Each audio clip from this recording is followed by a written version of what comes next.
بسم اللہ الرحمن الرحیم۔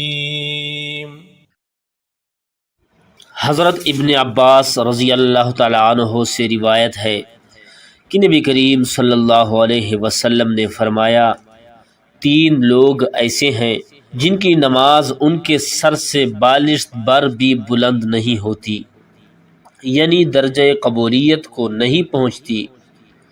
ایک تو وہ شخص جو قوم کا امام ہو اور قوم اس سے یعنی دینی امور میں ناخوش ہو۔